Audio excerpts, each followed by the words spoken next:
I know that we're at this wonky angle, but I'm like sitting here and I've got papers and this notebook. I've got a notebook over here that has older notes in it that I want to be able to reference. I got a book that I'm reading. But I wrote down something because I'm like in preparing for vlogs. Sometimes I get ideas, right? And I like sometimes I already know that there's a vlog to be had, so I'm like, I want to do a vlog kind of a video for this, whatever it is. So while reading this book, I took some notes because I'm working on a project that is combining a lot of my poetry. But if I do this project justice, I don't want to just fill a book with my poetry in some random ass way.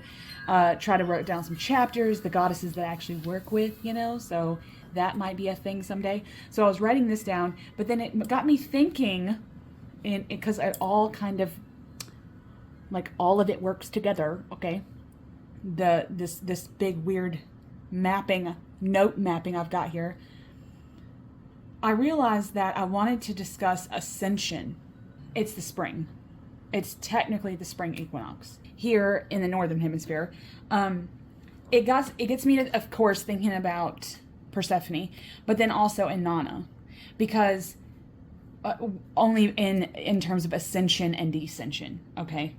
And through these weird, like I said, journaling maps that I do, I wanted to talk about ascension, but in a dualistic way with descension. In the fall, Persephone goes to the underworld, right? But if she descends to the underworld, we can look at Inanna in terms of a mirroring, that passing through these 7 gates, these 7 thresholds, Inanna has to essentially get naked the further in she goes to eventually meet with her sister Erishkigal, right? And there's steps to be taken to descend. So in an ascension, are there steps as well? That's what I kind of want to pose the question to myself and you guys, is what are we looking,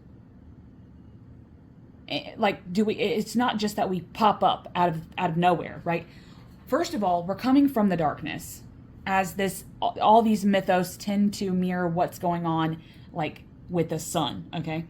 Typically. But are there steps? And if we're naked in the underworld, having shed these 7 layers of ego, I guess you could even say, we're shedding these layers of ego. And if there's 7's a magical number anyway. So if you think about it, we could think about this in planetary associations as well. The 7 planets, the 7, I don't want to use the word ancient, but the 7 planets that are typically worked with in terms of like witchcraft,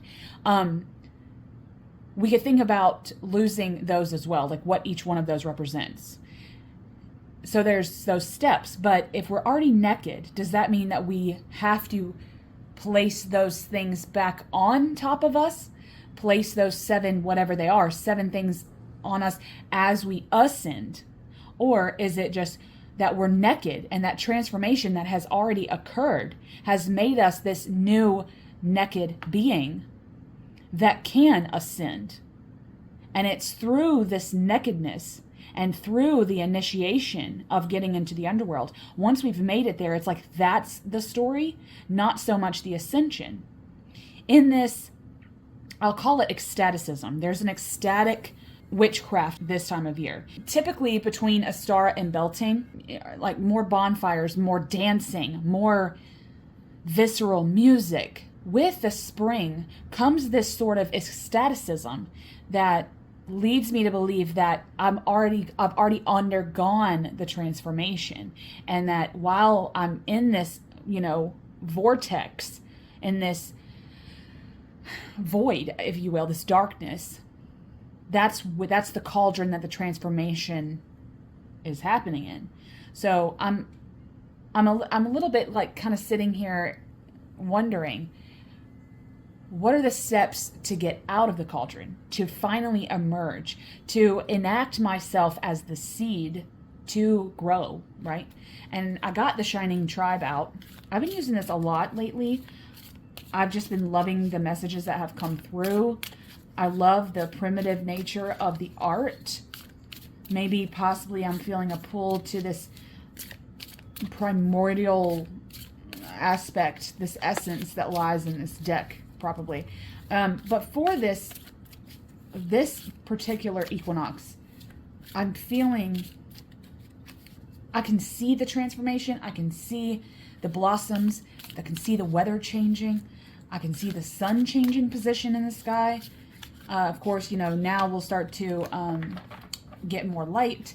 So it's all of this, but I'm wondering, for those of us who like the dark, who revel in the dark, who revel in this chthonic, underworldly witchcraft that we do, how then can we transition back to the light? Is there an initiation there as well? Is there an initiation present as well as we ascend? So I kind of want to just I don't know, see what we get, because like I want to say the cards here, in lack of a spread, I would probably try to differentiate between the cards. So I would say something along the lines of, okay, this first card would probably mean the cauldron that I'm in before I'm going to ascend. What's the cauldron? Ooh, the sun. Oh my God. Oh my God. Oh, the sun. If I'm still in the cauldron and I haven't ascended, the sun is what's going to give me life. The sun is what is showering the seed that I have become. Now, I want the next card to, God, I can't believe we got the sun. That's insane. I want to express in this next card what or if there's an initiation to actually ascend. Is, you know, we're not ascending yet. We haven't ascended. Actually, we're really not going to ascend in this. To be honest, I don't think that the ascension happens right now. I think it's like kind of it's an overarching thing for me.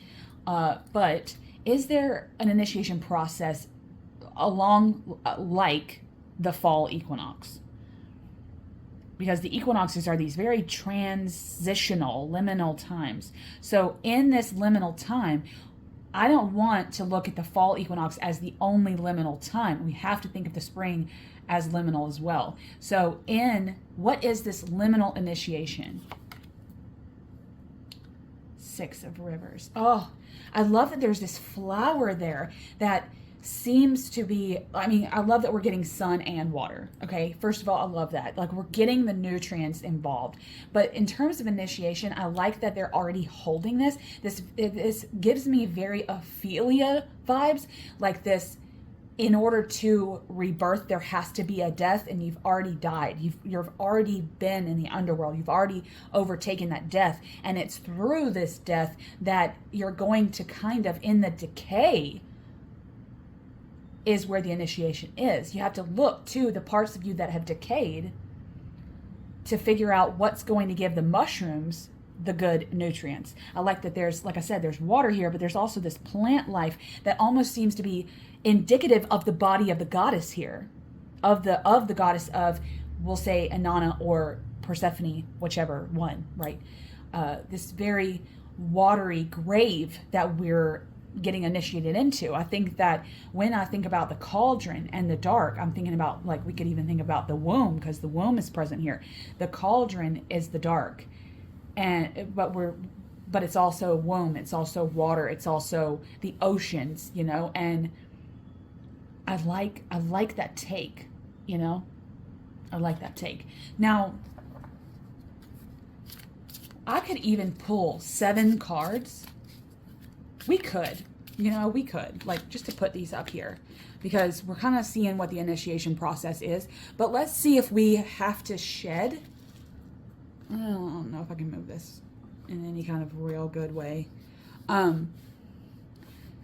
there 7 steps to this initiation, just like there is in the descension? When Inanna sheds those 7 layers, what layers are we having to put back on? Like, we already know we're in a watery grave. We're Ophelia, right? we're Ophelia as Persephone. You could even say that this is Demeter as the mother, like the mother calls us back, that this mother queen, this mother goddess calls us back to the land of the living, essentially. You could even say that the Six of Rivers is that. So, but I do feel this kind of floating, watery grave that we've got going here. So what are the 7 things that we must replace for the ascension to happen? We've come from here. Now we need the 7 steps, or the 7 things that we need to replace onto our nakedness to be able to ascend properly from this underworld.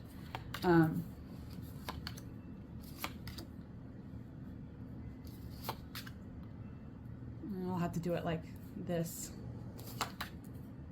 There we go. I think 7 is a powerful number in tarot as well. Okay, what are the 7 sets? 10 of stones. 10 of stones. I see rainbows. I see rock formations. I see art. I see pilgrimages. Forgive the sirens. I don't know what's happening outside. Path. I see paths here. But I also see sort of like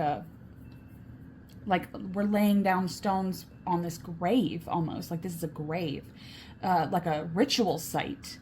I think that there's ritual to be had. What stones are we laying down?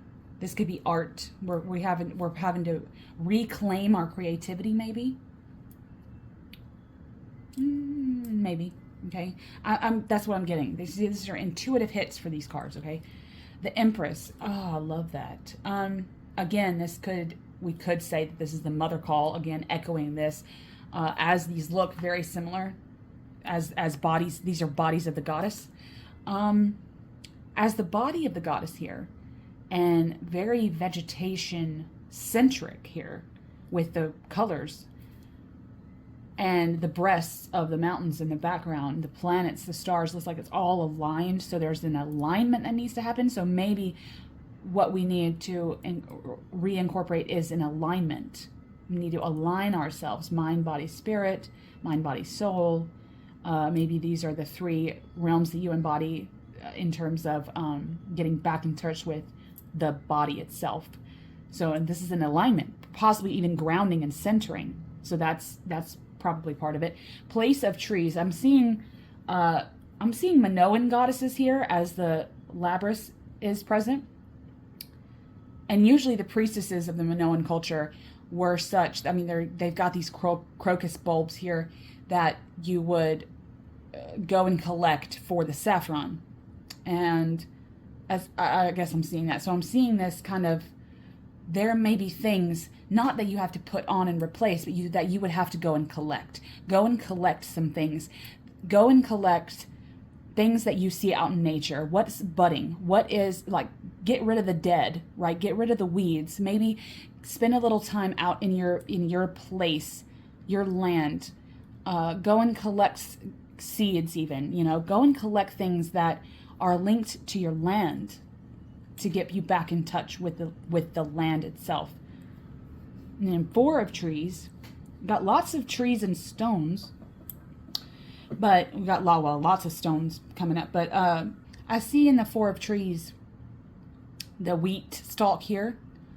That makes me think of preparation, but there's also trees. There's also this very sense of home here. So to me, this is spring cleansing. This is spring cleaning in a card.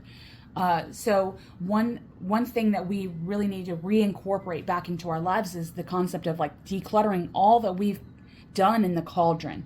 There's things that we've done in the darkness, things that we've done in the descent, along with the dissension, that we can declutter to help us breathe better.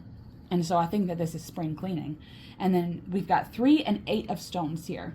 It's kind of, this is another form of alignment, maybe, that we're aligning this 3-peg stool. But then we get to the 8 of stones here. We see these, what looks to be chains, but I don't think they're chains. I think they're something else. They look like helixes of some kind. But then we see this Pegasus, right? This flying horse.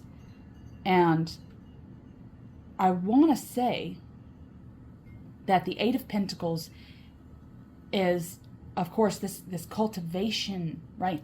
But if we're cultivating something, we're flying it off with Pegasus. Maybe what we're reclaiming, what we did let go.